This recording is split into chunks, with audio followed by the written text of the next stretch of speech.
आज आम रामनवमी को टिके अलग दृष्टि देखा कारण यह केवल एक पर्व नुहे, यह एक प्राचीन कहानी एवं आकाशर ग्रह नक्षत्रों संकेतर एक अद्भुत मिलन। तेबे चलतु यही कहानीर गभीरता को एवं आकाशर सही तारा माने आम पई कौन वार्ता आनिछंती ताहा बुझिबा। आरंभ करिबा एही शक्तिशाली वाक्य। देखंतु एही गोटिए लाइन ही आमको सही महाकाव्यर स्वर सह जोड़ी देउछि आउ श्रीरामंक जन्म पछरे थिबा गभीर अर्थर एक झलक देउछि। तेबे कौनसी भी बड़ उत्सव पूर्वरु ता पछरे एक कारण थाए नहे कि? ठीक सेमिति एही अवतार पछरे मध्य एक बड़ कारण थिला। सेतेबेले पृथ्वी को जणे त्राणकर्तांकर निहाती आवश्यकता थिला। कल्पना करंतु तो सही समय को जेतेबेले रावणर अत्याचार रे सारा पृथ्वी त्राही त्राही डाकुथिला, धर्म लो पाइबाकू बसिथिला और तार शक्ति आगरे देवता माने मध्य भयभीत थिले। अच्छा, तेबे रावण एते शक्तिशाली हेला केमिति? ताकू वरदान मिलिथिला, किंतु सेठी थिला तार सबुठु बड़ा भूल। अहंकार रे से कौन भूलीगला जानती? से भाबिथिला जणे साधारण मनीष तार कौन बा करि परिबो, आउ एही भूल ही सबु किछि बदलाई देला। और तापरे आरंभ हैला सेही दिव्य यात्रा। देखंतु किमिति घटनाक्रम आगकू बढ़िला। प्रथमे पृथ्वीर करुणा आर्तनाद, तापरे देवतांक प्रार्थना एवं शेषरे सेही गोटिए प्रतिज्ञा, मु आसीबी। और सेही प्रतिज्ञा को साकार करिबा पई अयोध्या राजा दशरथंक महायज्ञ ही माध्यम पाल्टिगला। एवं शेषरे सेही मुहूर्त आसिला जेतेबेले सेही प्रतिज्ञा साकार हैला। किंतु यह केवल एक साधारण जन्म नथिला, यह थिला एक ज्योतिषिक चमत्कार। देखंतु एही ब्रह्मांडीय संजोग को चैत्र नवमी मध्याह्न बेला जेतेबेले सूर्यंकर तेज सबुठु अधिक, यह धर्म एवं सत्यर प्रतीक। कर्कट लग्न जहा दया एवं करुणार सूचना दिए। आउ सबुठारो गुरुत्वपूर्ण हेउछि पुनर्वसु नक्षत्र, जार अर्थ पुणी थरे शुभर आगमन। यह आकाश रे घटुथिबा एक दिव्य घोषणा थिला। आउ नाम दिया गला राम। एई नामर अर्थ केते गभीर केबे भाबिछंती? एहार अर्थ हेउछि जी समस्तंक हृदय रे वास करंती, जी ब्रह्मांडर कणिका कणिकारे विद्यमान। तांको जीवनर मूल मंत्र थिला रघुकुलर सेही महान परंपरा।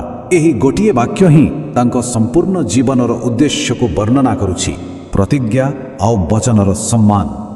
अच्छा, ये तो गला हजार हजार वर्ष तलर कथा।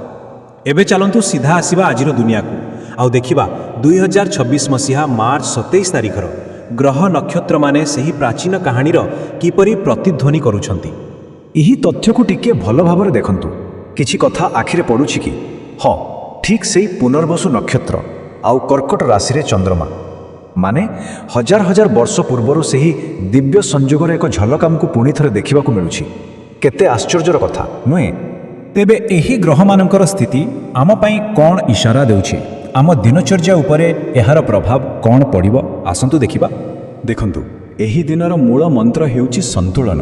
गोटिए पटे क्यारियर रे आगको बढ़िबा पई शक्ति मिलिबो, किंतु अन्य पटे संपर्क गुडी को सुधारिबा पई मध्य एक आह्वान रहिबो। तेणु एही दुईटी भितरे ताळमेळ रखिबाटा ही सबुठु जरूरी।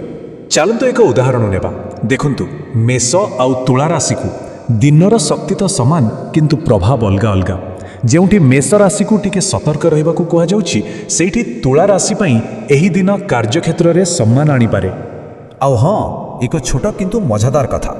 मेष एवं कर्कट राशि पई 3 संख्याटी को एही दिन विशेष भावे भाग्यशाली बोली कुहा जाउछि।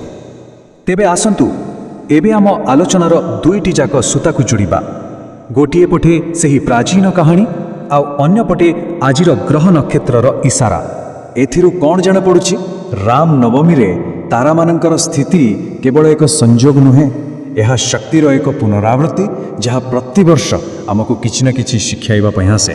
जेउ तारा माने सेदिन साक्षी थिले से माने आजि भी आमको बाट देखाउछंती। तेबे आम पई एहार वार्ता कौन? देखंतु प्रथम कथा हैला श्री रामंक परि निज कर्तव्य और प्रतिज्ञा प्रति समर्पित रहिबा। द्वितीय रे उत्तम जोगाजोग द्वारा निज संपर्क गुडी को मजबूत करिबा। और शेषरे एही दुईटी भितरे संतुलन रखी धर्मर मार्ग रे चलिबा। जीवा पूर्वरु मु एक प्रश्न छाड़ी दे जाउछि, टिके भाबिबे। आमे जो कहानी गुड़िक शुणी बड़ होइछु सेगुड़िक आम वर्तमान निष्पत्ति को एवं भविष्यतर रास्ता को केमिति प्रभावित करे, एहा उपरे चिंता करिबा पई एहा एक भल सुजोग। आम सह जोड़ी होइथिबारु धन्यवाद।